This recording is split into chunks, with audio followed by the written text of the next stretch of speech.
নমস্কাৰ কি খবৰ মই নিৰঞ্জন বৰা মোৰ ইউটিউব চেনেল নিৰঞ্জন বৰালৈ আপোনালোক সকলোকে পুনৰবাৰ স্বাগতম জনাইছো মোক বহুতে হয়তো কমেন্ট কৰি সুধি আছিল প্ৰতিটো ভিডিওতে সুধে যে দাদা আসাম পুলিচৰ ইন্টাৰভিউ কেতিয়া হ'ব যিখিনি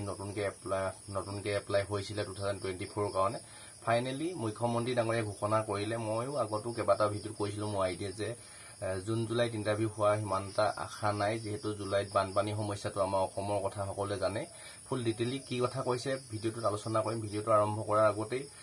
মোৰ চেনেলটো যদি আপোনালোকে এতিয়ালৈ সাবস্ক্ৰাইব কৰিছে তেন্তে বহুত বহুত ধন্যবাদ আৰু যদি সাবস্ক্ৰাইব কৰা নাই তেন্তে সাবস্ক্ৰাইব কৰি কাষতে থকা বেল আইকনটো প্ৰেছ কৰি অল কৰি থৈ দিব তেতিয়া এনে ধৰণৰ গুৰুত্বপূৰ্ণ ভিডিওসমূহ আপলোড দি থাকিলে তাৰ নটিফিকেশন পাব আৰু ভিডিওসমূহ কন্টিনিউ চাই থাকিব পাৰিব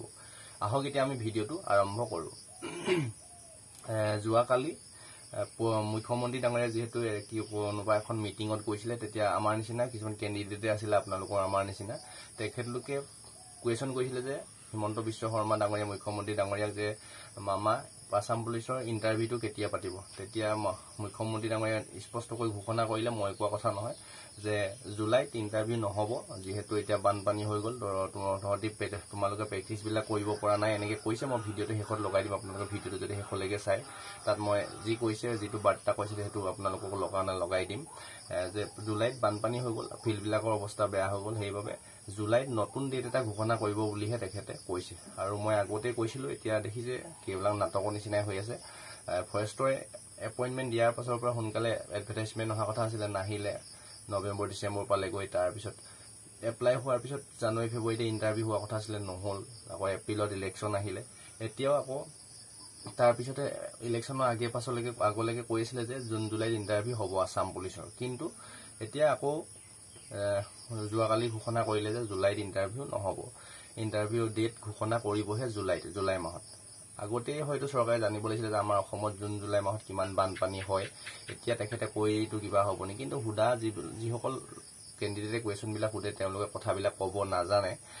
আমি বুহে লগ পাব লাগে ভালদৰে কথাটো বুজাই ক'বলে আৰু তেতিয়া কিবা এটা সংবিধান মানে ফিক্স কে ওলাই গ'ল মই এবাৰ অখিল গগৈ ডাঙৰীয়াকো এনেকে সুধিছিলো তেখেতে যিমান পাৰিম মাঘ বিহুৰ আগতে জানুৱাৰী মাহৰ মাঘ বিহু আগতে চেষ্টা কৰিম বুলি ক'লে কিন্তু অখিল গগৈ ডাঙৰীয়া একো কথা জনালে নাজানো একোৱে নহলগে সেইবাবে মুখ্যমন্ত্ৰী ডাঙৰীয়া এতিয়া ক'লে যে জুলাইত নতুন ডেট এটা ঘোষণা কৰিম বুলি কৈছে মানে তেতিয়ালৈ ধৰি থক আকৌ যদি কৈ দিয়ে নৱেম্বৰত আপোনালোকৰ ইলেকশন আহি গল অক্টোবৰৰ পৰাটো কাম নহব তেতিয়া আপুনি ধৰি লওক এটো বছৰ নহবগে জানুৱাৰী ফেব্ৰুৱাৰীলৈ যাবগে আকৌ জানুৱাৰীত মাঘ বিহু বুলি নহক মাঘ বিহু আহি যাব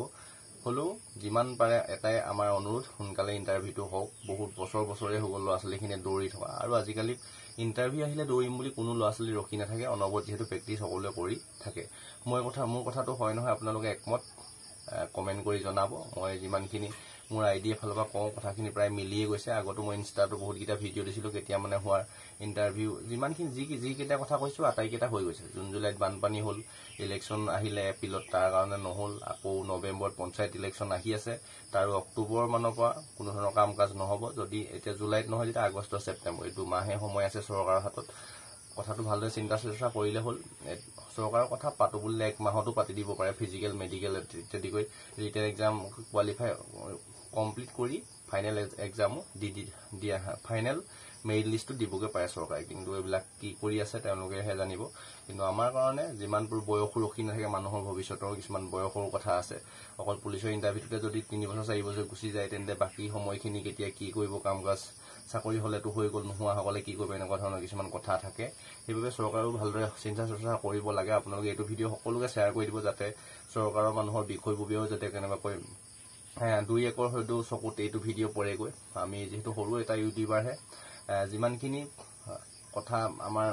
জীৱনত চলি থাকে সিমানখিনি আপোনালোকৰ আগত শ্বেয়াৰ কৰো আৰু আপোনালোকও একমত হয় নহয় মই কোৱা কথাখিনি কমেন্ট কৰি জনাব এইখিনি মই যিমানখিনি আপোনালোক বুজাব পাৰিলো নাজানো কিন্তু যিখিনি বুজালো নিশ্চয় বুজি পালে বুলি ধৰিছো আৰু ভিডিওটো যদি এতিয়ালৈ চাই আছে বহুত বহুত ধন্যবাদ ভিডিওটো আপোনাৰ সকলো লগৰ বন্ধুবী দাদা বাইদেউ সকলোকে শ্বেয়াৰ কৰি দিব ভাইটি ভন্টি যিসকলে আসাম পুলিচত এপ্লাই কৰিছে নাইবা আগন্তুক কৰিম বুলি ভাবিছে সকলোৱে কথাখিনি অলপ হলেও উপযোগী হ'ব এতিয়া মুঠতে হলেও আপোনালোকে ডিমোটিভেট নহব প্ৰেক্টিছ বিলাক জাৰি ৰাখক কম বেছি পৰিমাণে হলেও এতিয়াতো ফিল্ড বিলাক পানী হৈ ৰাস্তাতে হলেও প্ৰেক্টিছটো কৰি থক আৰু এটা কথা আসাম পুলিচৰ ৰাস্তাত পাতো বুলিলেও পাৰে, কিন্তু ৰাস্তাত নাপাতে, অকল ফিল্ডতে পাতিবলৈ আশা কৰি থাকে। SSGD যেনেকৈ ৰাস্তাটো পাতি দিয়ে, ফিল্ডবিলাক বেয়া, ফিল্ডত সেনেকৈ পতা নহয়, নাপাতে। একেটাই আপুনি ৰাস্তাটো যদি 32 কিলোমিটাৰ কোৱালিফাই কৰিব পাৰে আৰু ফিল্ডটো যদি কোৱালিফাই কৰিব পাৰে, ৰাস্তাত অলপ অসুবিধা হয় ল'ৰা ছোৱালীখিনিৰ কাৰণে। কিন্তু কি কথা কি কথা নাজানো, পুলিচৰ ডিউটিটো অকল ফিল্ডতে বা হাবি মাজতে নহয়, ৰাস্তাটো হ'ব, হয় নাই কওকচোন। এইপিনে ৰাস্তাত পাতো বুলিলেও চৰকাৰে পাৰে, কিন্তু নাপাতে, কি কথা নাজানো। এটাই অনুৰোধ, যাতে সোনকালে ইণ্টাৰভিউখিনি পাতি আমাক আজৰি কৰি দিব লাগে। আৰু আমিও বহুত অপেক্ষাৰে বাট চাই আছোঁ। আপোনালোকে আমি প্ৰেক্টিছো বহুত দিন হৈ গ'ল কৰি থকা, বাকী পইচা পাতিও কথা থাকে, ইমান দিন প্ৰেক্টিছত লাগি থকা, বাকী কাম বন এইবিলাক বহুত কথা থাকে, অকল এটা দুটা কথাই নহয়। সেইবাবে অনুৰোধ কৰিম যাতে চৰকাৰে সোনকালে আমাৰ কথাটো গুৰুত্ব দি পৰাপক্ষত আকৌ নৱেম্বৰত পঞ্চায়ত ইলেকশ্যন আহি আছে, তাৰ আগতেই যাতে ইণ্টাৰভিউ প্ৰক্ৰিয়াটো শেষ কৰি আমাক আজৰি কৰি দিয়ে। চাকৰি হ'লেতো হৈ গ'ল, নোহোৱা সকলেও বেলেগ কাম কিবা এটা কৰিবলৈ সুবিধা হ'ব। ইয়াৰ পিছতে আৰু বেছি কথা কৈ ভিডিঅ' দীঘলীয়া কৰি নাথাকোঁ, যিটো মুখ্যমন্ত্ৰী ডাঙৰীয়া বাৰ্তা কৈছিলে ইয়াৰ পিছতে লগাই দিছোঁ, আপোনালোকে চাই ল'ব। 2-3বাৰমান লগাই দিম, মই কোৱা কথা নহয়, তেখেতে নিজেই ঘোষণা কৰিছে। আজিৰ ভিডিঅ'টো ইমানতে ৰখাইছোঁ। ঘৰখন, পৰিয়ালটো, সমাজখন তথা দেশখনৰ উন্নতিৰ হকে প্ৰতিটো ক্ষেত্ৰত কাম কৰি যাওক। আপোনালোকৰ লক্ষ্য উদ্দেশ্য সোনকালে পূৰণ হওক, তাৰে কাৰণে মই ভগৱানৰ ওচৰত প্ৰাৰ্থনা জনাইছোঁ। চেনেলটো এতিয়ালৈ যদি ছাবস্ক্ৰাইব কৰা নাই, ছাবস্ক্ৰাইব কৰি ৰাখিব। তলত ইনষ্টা আইডিটো দিটো যিহেতু ফ'ল' কৰি ল'ব, তাতো আপডেটবিলাক খুব সোনকালে দি থাকোঁ আৰু মটিভেশ্যন টাইপৰ ভিডিঅ'বিলাক। আৰু লগৰ বন্ধু বান্ধৱীক শ্বেয়াৰ কৰি দিব। যদি ইনফৰমেশ্যনটো পাই অলপ হ'লেও ভাল লাগিলে লাইক কৰি দিব। নেক্সট আকৌ অন্য এটা অতি গুৰুত্বপূৰ্ণ ভিডিঅ' সৈতে আপোনালোকৰ সন্মুখত লগ পোৱাৰ প্ৰতিশ্ৰুতি। আজিৰ ভিডিঅ'টো ইমানতে ৰখাইছোঁ, ধন্যবাদ। আৰক্ষীত নতুন নিযুক্তি কেতিয়া? প্ৰশ্ন যুৱকৰ। পুলিচৰ জুলাইত বাবা নহ'ব, যদি বানপানী হয়, ফিল্ডবিলাক চব তহঁতি প্ৰেক্টিচ কৰিব পৰা নাই নহয়, গতিকে জুলাইত আমি নতুন ডেট এটা দি দিম। আৰক্ষীত নতুন নিযুক্তি কেতিয়া? প্ৰশ্ন যুৱকৰ। পুলিচৰ জুলাইত বাবা নহ'ব, যদি বানপানী হয়, ফিল্ডবিলাক চব তহঁতি প্ৰেক্টিচ কৰিব পৰা নাই নহয়, গতিকে জুলাইত আমি নতুন ডেট এটা দি দিম।